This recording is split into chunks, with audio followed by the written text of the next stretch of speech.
have you ever walked into a room where money screams louder than loyalty? Where a single thread out of place can destroy your reputation forever? Emily Miller thought she was just attending her cousin's wedding to pay her respects. But when she walked into the grand ballroom of the Plaza Hotel with a noticeable tear in her only silk dress, she didn't just become the laughing stock of New York's elite.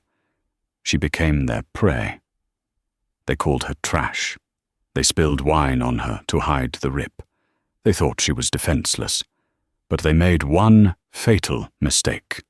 They didn't check who was standing in the shadows, watching every insult.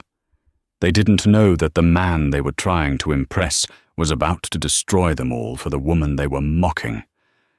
Because Emily wasn't just a poor guest. She was holding a secret that would shatter their entire world. The invitation had arrived 3 weeks ago, heavy enough to bruise a toe if dropped. It was cream-colored cardstock with gold leaf lettering embossed with the crest of the Kensington family. Liam Kensington and Jessica Pembroke request the honor of your presence. Emily Miller sat at her small, chipped laminate kitchen table in her studio apartment in Queens, staring at the invitation. It felt like a summons to court rather than a request for her company. Liam was her cousin, the golden boy of the family, who had successfully merged his father's real estate empire with the Pembroke shipping fortune. Emily, on the other hand, was the unfortunate relation. The daughter of the uncle who had made bad investments, lost the family money, and died of a heart attack, leaving Emily with nothing but debt and a half-finished art degree. "I shouldn't go," Emily whispered to the empty room. Her radiator hissed in agreement, but her mother's voice echoed in her head. Family is family, Emily, even if they don't act like it. Plus, her aunt had called specifically to ensure she wasn't too embarrassed to show up. It was a backhanded invitation, a challenge. If she didn't go, they would say she was bitter. If she did go, they would say she was desperate. She chose to go. She wanted to prove she could hold her head high, regardless of her bank account. The problem was the dress. The wedding was strictly black tie. The venue was the Plaza Hotel on Fifth Avenue, the kind of place where a glass of water cost more than Emily's weekly grocery budget. She couldn't afford anything new. She went to 3 different thrift stores in Brooklyn before she found it. A vintage 1990s emerald green silk slip dress. It was beautiful, elegant, and timeless. It cost her $40. On the day of the wedding, the New York sky was a bruised purple, threatening rain. Emily couldn't afford an Uber Black to the city, so she took the subway to 59th Street and walked the rest of the way. As she hurried toward the revolving doors of the plaza, a distracted tourist swinging a massive hard-shell suitcase clipped her. Rip. The sound was sickening. It wasn't a loud tear, but it was distinct. Emily froze on the sidewalk, the humidity instantly making her skin prickle with sweat. She looked down. The hem of the emerald silk had caught on the suitcase's zipper. A jagged tear, about 4 inches long, ran up the side of her thigh. It wasn't obscene. It didn't show anything scandalous, but on a dress meant to be flawless silk, it looked like a jagged scar. "Oh no," she gasped, her hands shaking as she tried to smooth it down. "Please no." She checked her phone. The ceremony was starting in 10 minutes. There was no time to go back, no time to find a store, and certainly no money to buy a replacement. She had a safety pin in her purse, a habit from her days working backstage in theater, but pinning silk was like trying to stitch water. It puckered immediately. She stood outside the golden glow of the hotel entrance. Doormen in livery were ushering women in Vera Wang and men in bespoke Armani suits through the doors. I can turn around, Emily thought, tears pricking her eyes. I can just go home. But then she saw him. Liam her cousin, standing just inside the lobby, greeting a senator. He looked happy. For a moment, Emily remembered the summer they were 10, catching fireflies in the backyard, before the money split the family apart. She wanted to see him get married. She wanted to be bigger than her embarrassment. She took a deep breath, adjusted her shawl to cover the tear as best she could, and walked toward the revolving doors. She didn't notice the black Maybach pulling up to the curb behind her. She didn't see the man in the back seat, a man with steel-grey eyes and a jawline sharp enough to cut glass, watching her try to fix her dress with a trembling hand. "Wait here, Arthur," the man in the car said to his driver. "Sir?" "The meeting with the board is in 20 minutes, the driver replied. "I said wait." The man's gaze didn't leave Emily's back as she disappeared into the hotel. "I think I just found a reason to be late." The ballroom smelled of expensive lilies and old money. The ceiling was a cascade of crystal chandeliers, casting a soft, flattering light on everyone, except Emily. She felt like a stain on a pristine white tablecloth. She kept her clutch bag pressed firmly against her left thigh, her knuckles turning white from the grip. She found her seat at table 19, located conveniently near the kitchen swing doors and a large decorative fern. It was the discard table, populated by an elderly neighbor who was hard of hearing, and 2 teenage cousins who were glued to their phones. The ceremony was beautiful, though Emily could barely focus. She spent the entire time adjusting her shawl, terrified that a sudden movement would reveal the ragged hem. When the reception began, the atmosphere shifted. The champagne began to flow, and with it, the cruelty of the upper crust. Emily stood near the edge of the room, sipping a glass of water, hoping to remain invisible until she could politely congratulate Liam and leave. Well, if it isn't the charity case. The voice was high, sharp, and dripping with faux sweetness. Emily stiffened. She knew that voice. It was Jessica Pembroke, the bride, or rather, the bride's new sister-in-law, Tiffany Pembroke. Tiffany was Jessica's younger sister, a socialite known more for her Instagram tantrums than any actual talent. Tiffany was flanked by 2 bridesmaids, all of them wearing pale pink dresses that likely cost more than Emily's student loans. "Hello, Tiffany," Emily said, keeping her voice steady. "Lovely wedding." Tiffany didn't look at Emily's face. Her eyes scanned Emily's body like a barcode reader, stopping abruptly at the left thigh. The shawl had slipped just an inch. "Oh my God," Tiffany squealed, loud enough for the nearby tables to hear. "What happened to your dress? Did you get in a fight with a lawnmower on the way here?" The bridesmaids giggled, covering their mouths with perfectly manicured hands. "It was an accident outside," Emily said, her cheeks burning. She tried to pull the shawl back, but Tiffany reached out and grabbed the fabric of the dress. "Stop," Emily said, pulling back. "Let me see." Tiffany laughed, yanking the silk. "Oh, wow. Look at this, girls. It's not even hemmed properly. Is this thrifted?" The word hung in the air like a curse. Several heads turned. A hush fell over the immediate area. In this world, wearing last season was a sin. Wearing second-hand was social suicide. "It's vintage," Emily said, her voice trembling. "It's garbage," Tiffany sneered, stepping closer. "You know, Liam was terrified you'd show up and embarrass him. We told him not to invite you." "She's a mess," I said. "She'll probably show up in rags. And look at you, proving me right." "I'm just here to see my cousin," Emily said, fighting the urge to run. "I don't want any trouble." "You are trouble," Tiffany hissed. She swirled the glass of red wine in her hand. "You're a depressant, Emily.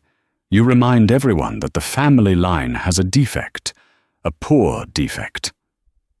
"That's enough," a deep voice rumbled from behind them. Tiffany spun around, her face instantly transforming into a bright, welcoming smile. expecting another wealthy guest she could charm. But her smile faltered when she saw who it was. He was tall, over 6'2", wearing a tuxedo that fit him so perfectly it looked like a second skin.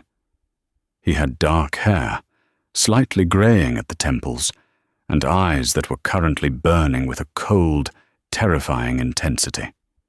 He wasn't wearing a guest badge. He wasn't holding a drink. "Who are you?" Tiffany asked, her tone shifting from flirtatious to annoyed. "Security is supposed to keep the staff out of this area." The man ignored Tiffany completely. He stepped past her, moving into Emily's personal space. But unlike Tiffany's invasion, his presence felt protective. He looked down at Emily, his expression softening instantly. "Are you all right?" he asked. His voice was low, intimate. Emily looked up, bewildered. She had never seen this man before in her life, but there was something in his eyes, an anchor in the storm. I think so," Emily stammered. "You have a tear in your dress," he observed calmly.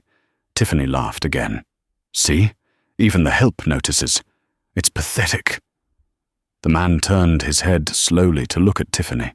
The temperature in the room seemed to drop 10 degrees. "I wasn't speaking to you," the man said. It wasn't a shout, but the authority in his voice hit Tiffany like a physical blow. "And for the record, the dress is a 1996 Calvin Klein slip. It's a classic. The tear is unfortunate, but the woman wearing it carries it with more dignity than you carry your entire trust fund." The bridesmaids gasped. Tiffany's mouth fell open, her face flushing a deep, ugly red. "Excuse me?" Tiffany screeched. "Do you know who I am? My father is owning half the shipping lanes on the East Coast. I can have you fired from whatever catering company you crawl out of." The man smirked. It was a dangerous, wolfish smirk. "Is that so?" he said. He reached into his tuxedo pocket and pulled out a silk handkerchief. He turned back to Emily and gently, so gently it made her breath hitch, handed it to her. "Here," he said, "to hold over the tear until we can get you something better." "Oui?" Emily whispered, taking the handkerchief. It was monogrammed with the initials E.C. "Yes. Oui," he said. He turned back to Tiffany.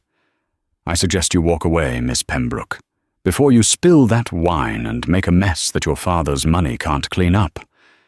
Tiffany looked ready to explode. She was used to being the queen bee, the untouchable. No one spoke to her like this. She raised her glass, her eyes narrowing maliciously. "You think you're a hero?" Tiffany spat. "You're nobody, and she is trash." With a flick of her wrist, Tiffany threw the contents of her wine glass. She aimed for the man. But at the last second, the man stepped aside with lightning reflexes. The dark red liquid splashed entirely over Emily, soaking the front of the green silk dress, turning the vintage fabric into a soggy, stained ruin. The ballroom went silent. The music stopped. Emily stood frozen, the cold wine soaking through to her skin. The humiliation was total. Tears finally spilled over, hot and fast. The man looked at Emily, then at the red stain. He closed his eyes for a brief second, taking a deep breath, as if restraining himself from violence. When he opened them, the fire was gone, replaced by absolute zero ice. He looked at Tiffany, who was now smirking, satisfied. "You just made the biggest mistake of your life," the man said softly. "Security!" Tiffany yelled, waving her hand. "Get this trash out of here. They're drunk and ruining my sister's wedding." Two burly security guards started pushing through the crowd towards them. The man didn't flinch. He reached out and took Emily's hand. His grip was warm and firm. "Come with me," he said to Emily. "Where?" Emily choked out, wiping her eyes. "I just want to go home." "No," the man said, pulling her gently but insistently toward the main stage, not the exit. "We aren't leaving. Not yet. We have a wedding to correct." "What are you doing?" Emily hissed, resisting. "Everyone is staring." "Let them stare," the man said, his voice ringing out clearly now, projecting to the room.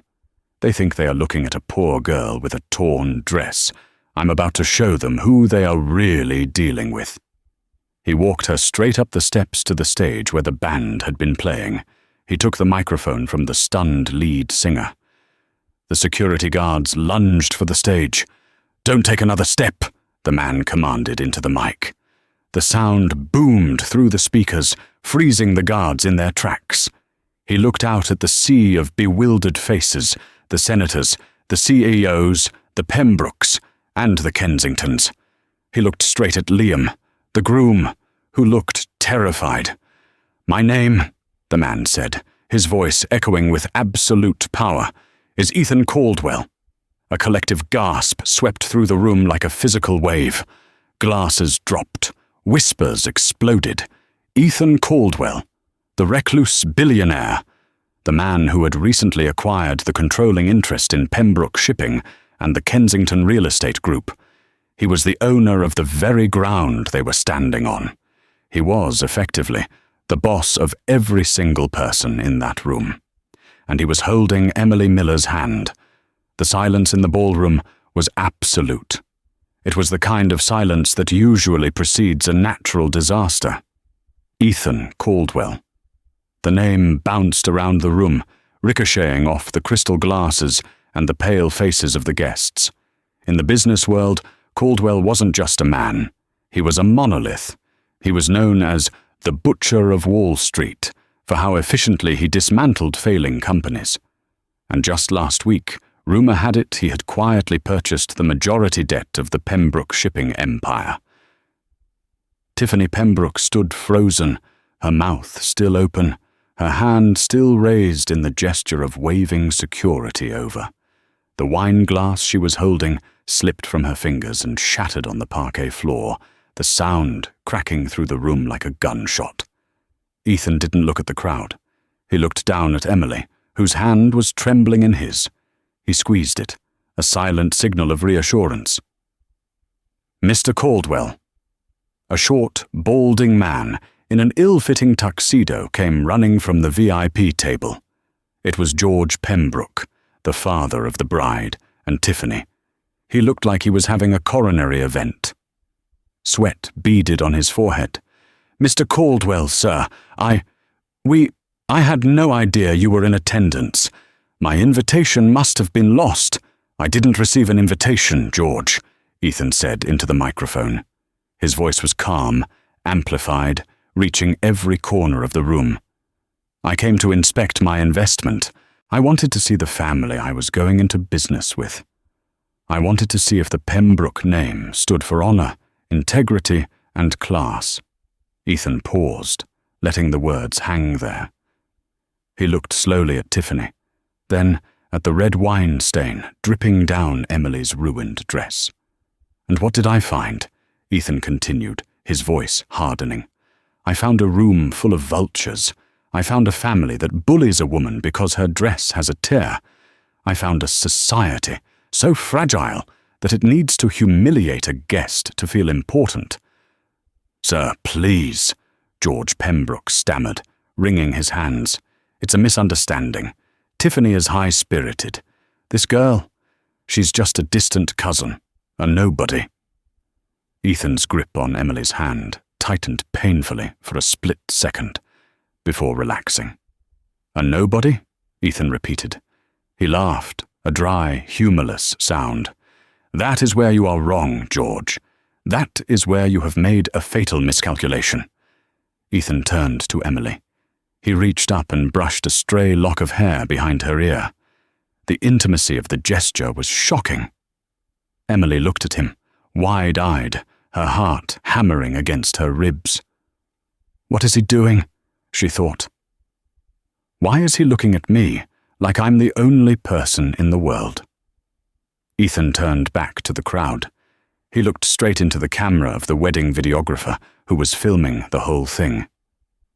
"You mocked her dress," Ethan said. "You laughed at her financial status. You called her trash.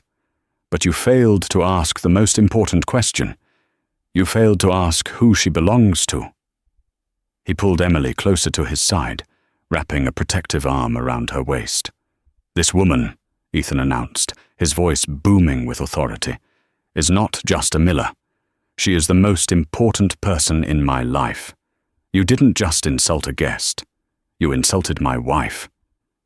The gasp that went through the room was louder than the first. Emily's knees almost buckled. Wife? She opened her mouth to object, to whisper, I'm not married. But Ethan looked down at her. His steel-grey eyes held a pleading, intense warning. Play along, his eyes said. Trust me. Your wife, Tiffany squeaked. She looked like she was going to be sick. But she's poor. She lives in Queens. She's wearing a ripped dress. She is wearing that dress, Ethan cut in, because she is humble. Because unlike you, she doesn't need to drape herself in diamonds to have worth. She wanted to attend this wedding without the fanfare of the Caldwell name, to pay respects to her family. And you treated her like an animal. Ethan looked at Liam, the groom. Liam was pale as a sheet. He knew Emily's financial situation. He knew she wasn't married. But looking at the billionaire holding her, Liam was smart enough to keep his mouth shut. I am taking my wife upstairs to change, Ethan said, because obviously this environment is too toxic for her. And while we are gone, George, he looked at Tiffany's father. I suggest you think very carefully about how you want the next hour to go, because right now I am one phone call away from pulling my funding and letting the Pembroke Empire sink into bankruptcy by tomorrow morning. George Pembroke looked like he might faint. Mr. Caldwell, anything you need. We are so sorry. Tiffany, apologize. Now. Tiffany looked at her father, then at Ethan. Her ego was battling her survival instinct. Survival won.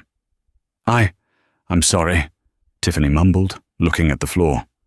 Not to me, Ethan said coldly. To her. Tiffany looked at Emily. Pure hatred burned in her eyes, but she swallowed it. I'm sorry, Emily, for the dress. And the wine. Louder, Ethan commanded. I'm sorry, Tiffany yelled, tears of humiliation springing to her eyes. We accept, Ethan said dismissively. He didn't wait for a response. He turned Emily around and guided her off the stage. The crowd parted like the Red Sea. No one dared to make eye contact. They walked through the silent ballroom, past the stunned waiters, and out into the lobby. As soon as the elevator doors closed, shutting out the noise and the stares, Emily slumped against the brass railing.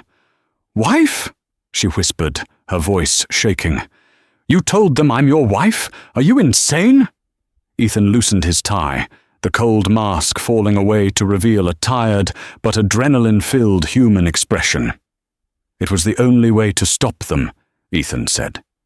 If I said you were a friend, they would have started rumors that you were my mistress.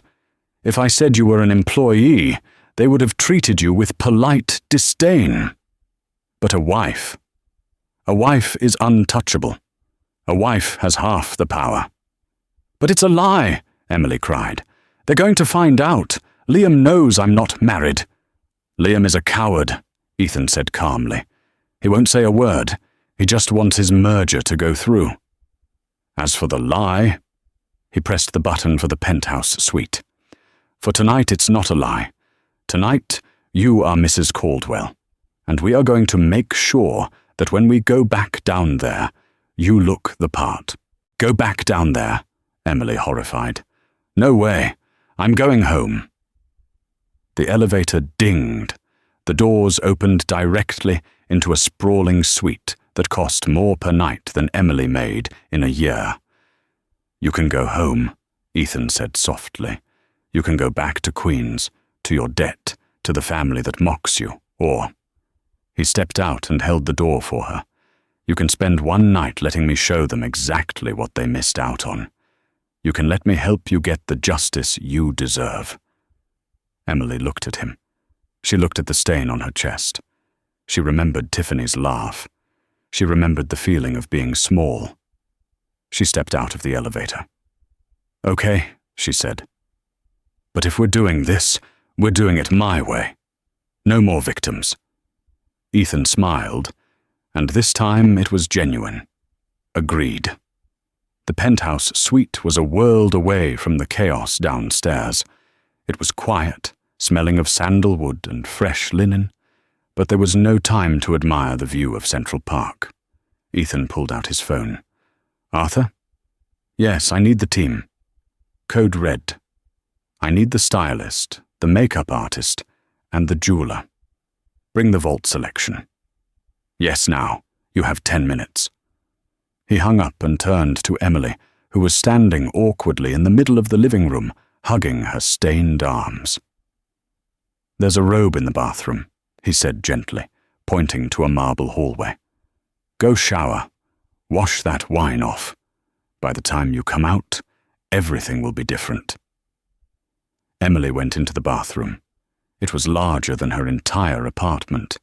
She stood under the hot water of the rainfall shower, watching the red wine swirl down the drain. It looked like blood. She scrubbed her skin until it was pink, washing away the smell of the alcohol and the shame. When she stepped out, wrapped in a plush white robe that felt like a cloud, the living room had been transformed into a mobile fashion studio. 3 racks of dresses stood in the center. A woman with fiery red hair and a headset was already steaming a gown. A man with a silver case was setting up a makeup station on the dining table. And Arthur, the driver, was standing by the door holding a black velvet box. Ethan was standing by the window, pouring 2 glasses of scotch. He had changed, too. He was now wearing a fresh tuxedo. This one, midnight blue velvet, which made his eyes look even more striking.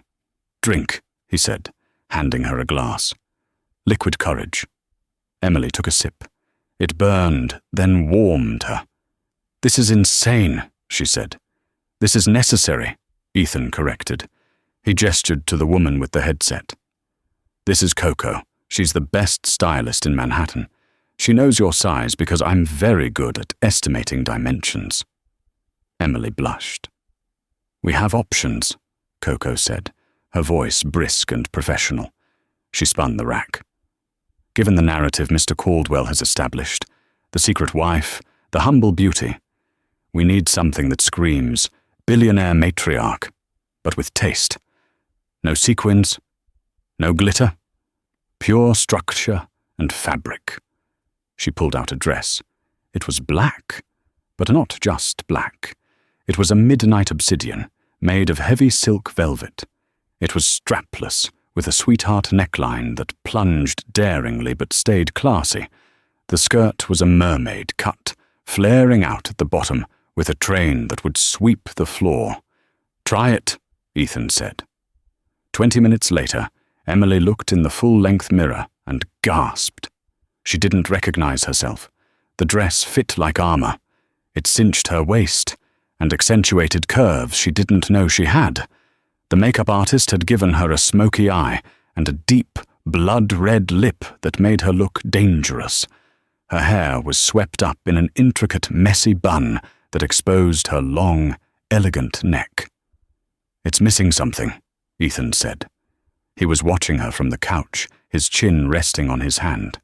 He beckoned Arthur. "The box." Arthur handed him the black velvet box. Ethan stood up and walked over to Emily. "These," Ethan said, opening the box, "belonged to my grandmother. She wore them to meet the Queen in 1952. Inside lay a necklace of diamonds and sapphires, so large they looked fake. But the way the light caught the depths of the blue stones told Emily they were very, very real.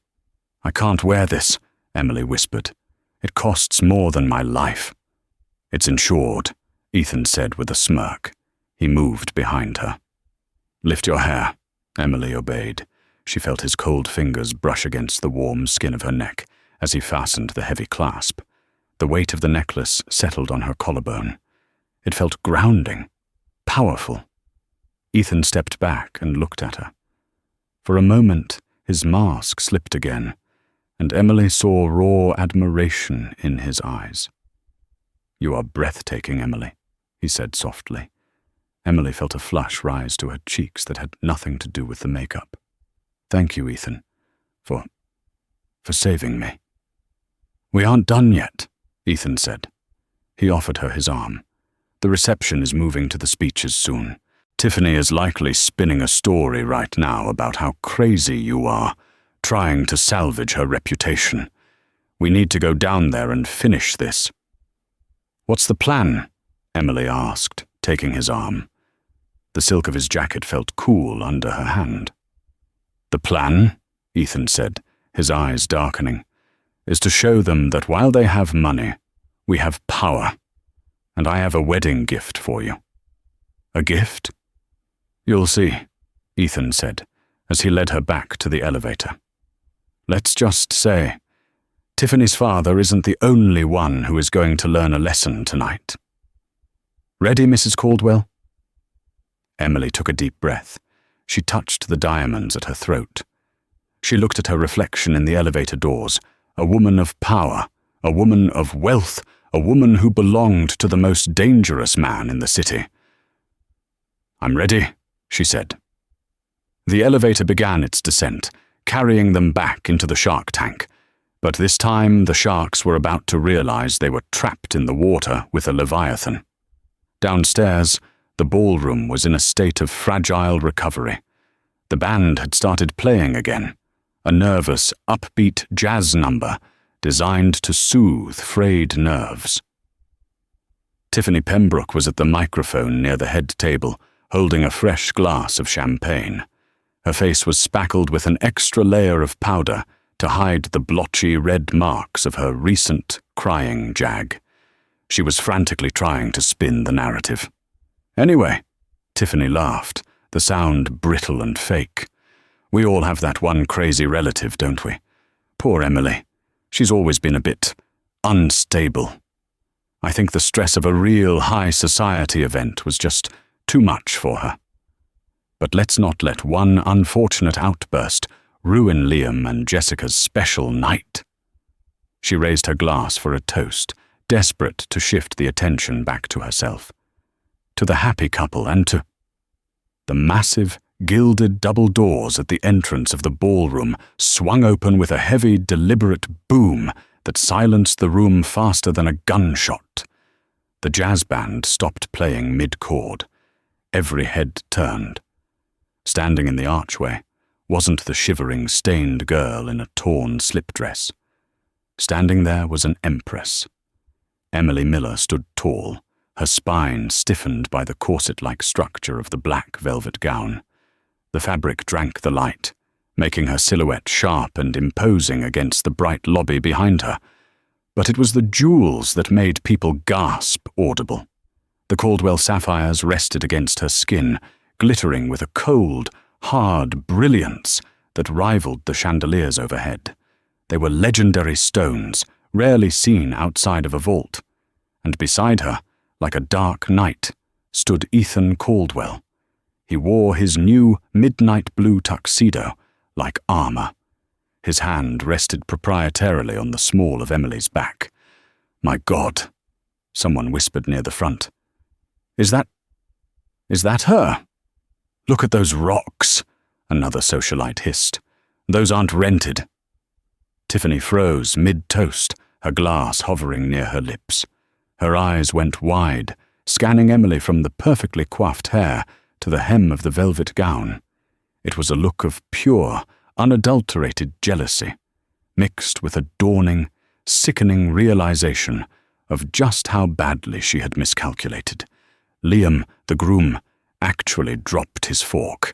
It clattered loudly onto his china plate. He stared at his poor cousin, unable to reconcile the image of the girl he grew up with against this vision of untouchable wealth. Ethan didn't wait for an invitation. He guided Emily into the room. The crowd parted instantly, creating a wide aisle straight to the head table. The silence was thick, broken only by the rhythmic click of Ethan's dress shoes and the soft swoosh of Emily's velvet train against the floor. They didn't walk to a guest table. They walked straight to the dais where the bridal party sat. Ethan stopped in front of George Pembroke, the father of the bride, who was currently looking grey.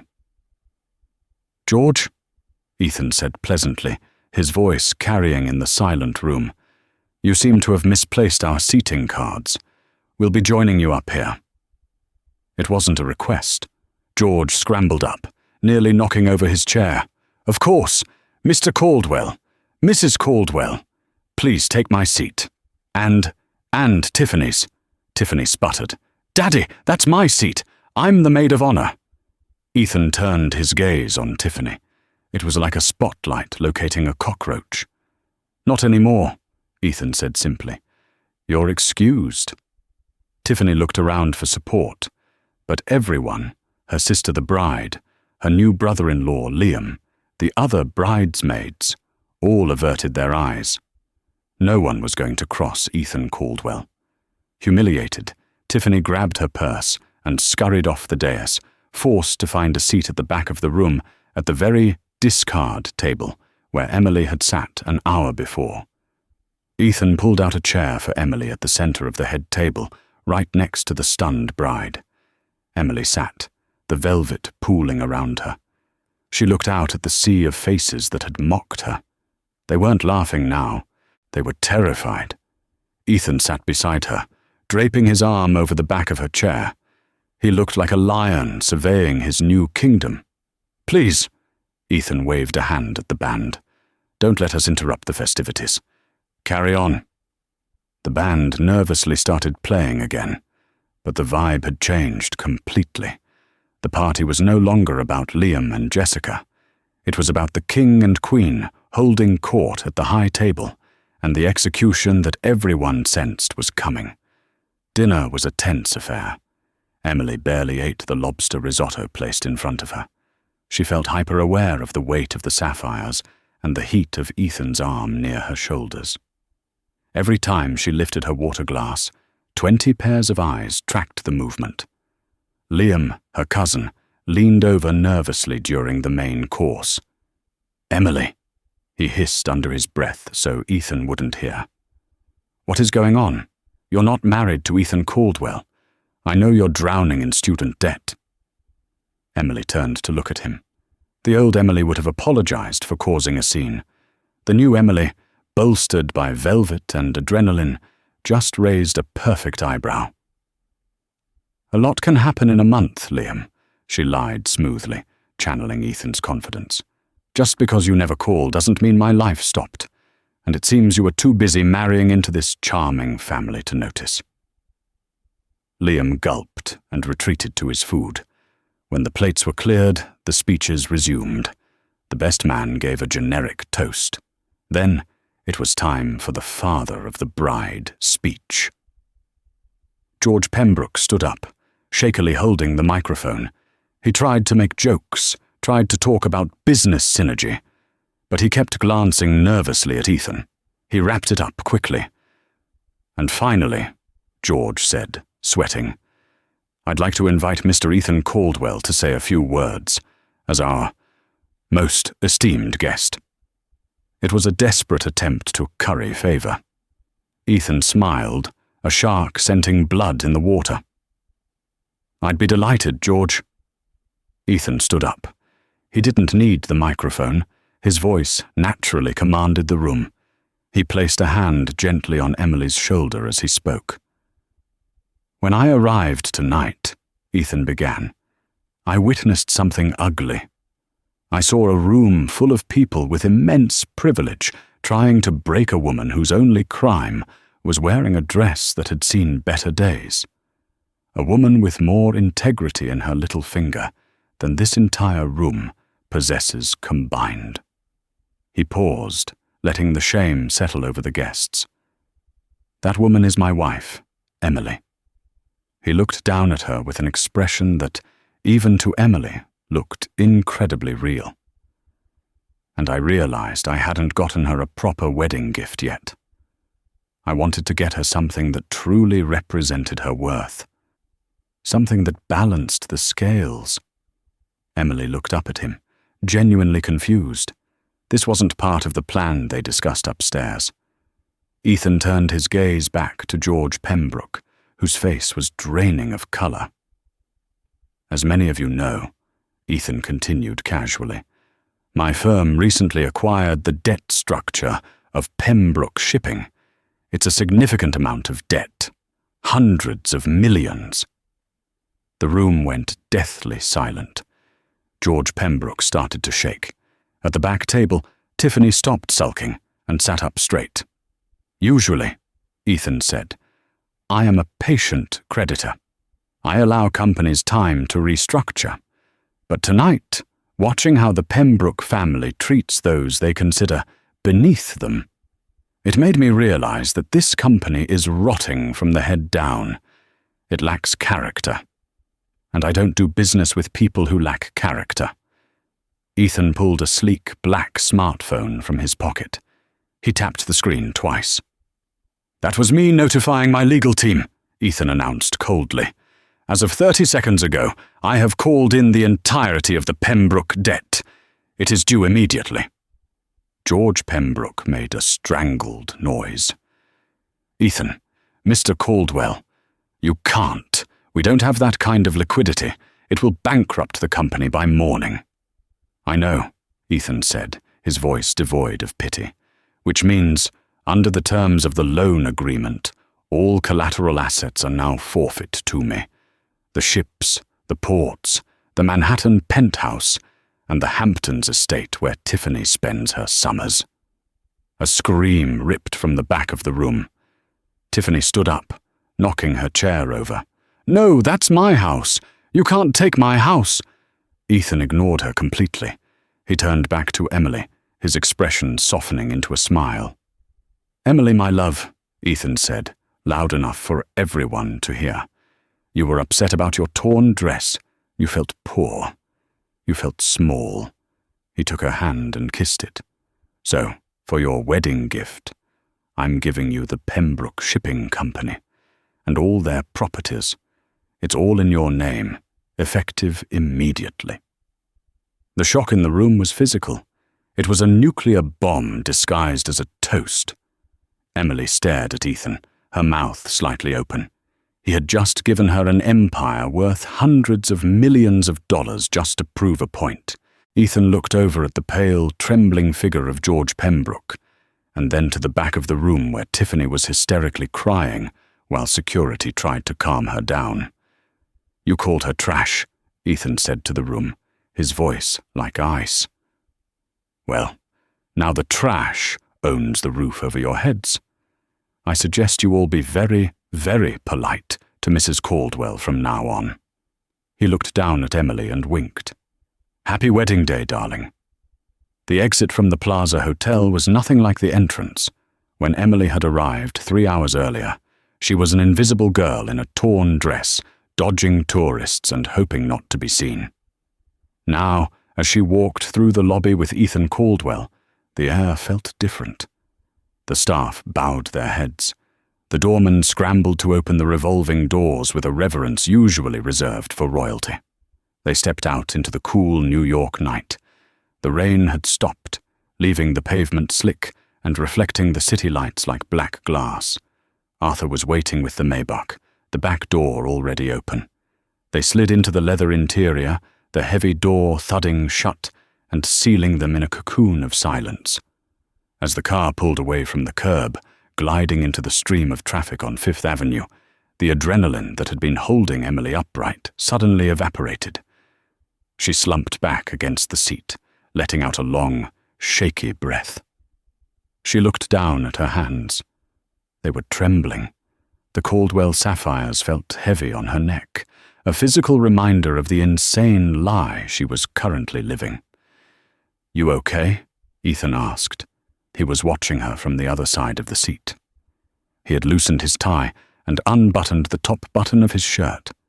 He looked tired, but satisfied, like a general who had just won a war without firing a single shot. "Am I okay?" Emily repeated, her voice rising an octave. "Ethan, you just gave me a shipping conglomerate. You just bankrupt my cousin's in-laws. You told 500 of New York's elite that we are married. And I still have a shift at the coffee shop tomorrow morning at 6 a.m. Ethan chuckled. The sound was low and warm, vibrating through the quiet of the car. "I think you can call in sick tomorrow," he said. "Or, more accurately, you can fire your boss, since you could technically buy the coffee chain now." "It's not funny." Emily turned to him, her eyes wide. "What happens when the sun comes up? The Pembrokes are going to check public records. They're going to see there's no marriage license. They're going to sue us for fraud. And I don't know the first thing about running a shipping company. I'm an art student, Ethan." Ethan's expression turned serious. He reached into the inside pocket of his jacket and pulled out a folded document. "They won't find a discrepancy in the records," Ethan said calmly, "because my legal team is very thorough." He handed her the paper. Emily unfolded it under the soft glow of the car's reading light. It was a marriage license, dated for today, signed by Ethan Caldwell. The space for her signature was blank. "What is this?" she whispered. "It's a choice," Ethan said. He shifted slightly, turning his body toward her. "Emily, I didn't destroy the Pembrokes just for fun. I've been trying to acquire their roots for months. Their management is corrupt, they treat their workers poorly, and they were bleeding money. Tonight wasn't a whim. It was a takeover.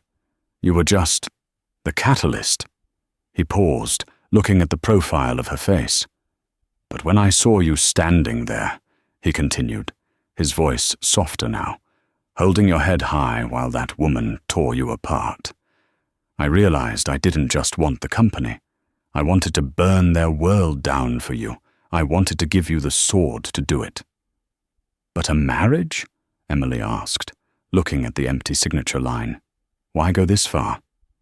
"Because in my world, perception is reality," Ethan explained. "If you are my girlfriend, you are vulnerable. If you are my wife, you are iron. The Pembrokes can't attack you if you carry my name, and the media will love you, the Cinderella story of the year." "So it's a business deal," Emily said, feeling a strange pang of disappointment in her chest. "I sign this. I play the part. And you get your shipping routes without a public scandal."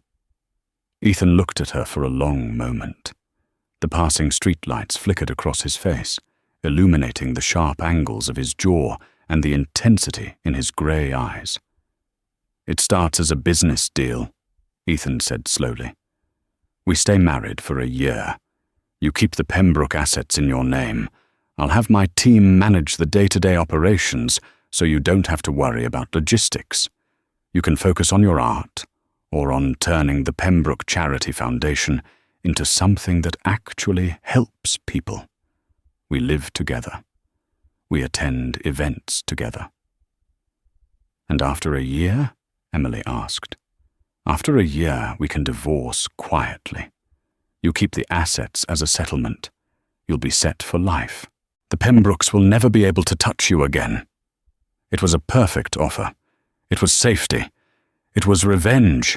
It was a future she never dared to dream of. But Emily hesitated. "And what if—" She started, then stopped, biting her lip. "What if what?" Ethan prompted gently. "What if I don't want it to be just business?" The words hung in the air, terrified and fragile. Ethan didn't speak immediately. He reached out and took her hand again, his thumb tracing the knuckles. The touch sent a jolt of electricity up her arm that silenced all her fears about legalities and shipping routes. "Emily," he said, his voice rougher than before, "I have everything a man could want. Money, power, influence. But tonight, when I stood next to you and told those people you were my wife, It was the first time in 10 years I didn't feel alone in a room. He squeezed her hand. "If you sign that paper," he said, "you aren't just signing a contract. You're giving me a chance to court you, properly, without the torn dress and the audience. Just us." Emily looked at the paper, then at Ethan. She thought about her life before tonight, the struggle, the loneliness, the feeling of being an outsider looking in. Then she looked at the man who had burned down a dynasty just because someone made her cry. She didn't need a pen. She knew her answer. "Do you have a pen?" she asked, a small smile playing on her lips. Ethan smiled, a full, dazzling smile that reached his eyes. He pulled a Mont Blanc pen from his pocket. Emily took it. She rested the paper on the leather armrest and signed her name. Emily Caldwell. It looked right. It looked permanent. "So," she said, handing the paper back to him. "Mrs. Caldwell, what does the wife of a billionaire do on her wedding night?" Ethan took the paper and tucked it safely away. Then he leaned back, looking more relaxed than she had ever seen him. "Well," he said, "first we go home. Then we order the greasiest pizza in New York, because I saw you didn't eat that risotto. And then you tell me everything about this art degree of yours. I have a lot of empty walls in the penthouse." Emily laughed. It was a free, happy sound. "Pizza sounds perfect." The car turned the corner, heading toward the skyline that was no longer a wall of impossible dreams, but a kingdom that now belonged to her. Back at the plaza, the party was ending in disaster. Tiffany was being escorted out by security. George Pembroke was on the phone with his lawyers, weeping. The guests were whispering, already spreading the legend of the girl in the green dress. But Emily didn't care about them anymore. She looked out the window at the city speeding by, her hand resting comfortably in Ethan's. They had mocked her torn dress. They had laughed at her poverty, but in the end, they had given her the greatest gift of all. They had pushed her into the arms of the only man who saw her worth. And as the Maybach disappeared into the night, Emily knew one thing for sure. The dress might have been torn, but her life was finally, beautifully whole.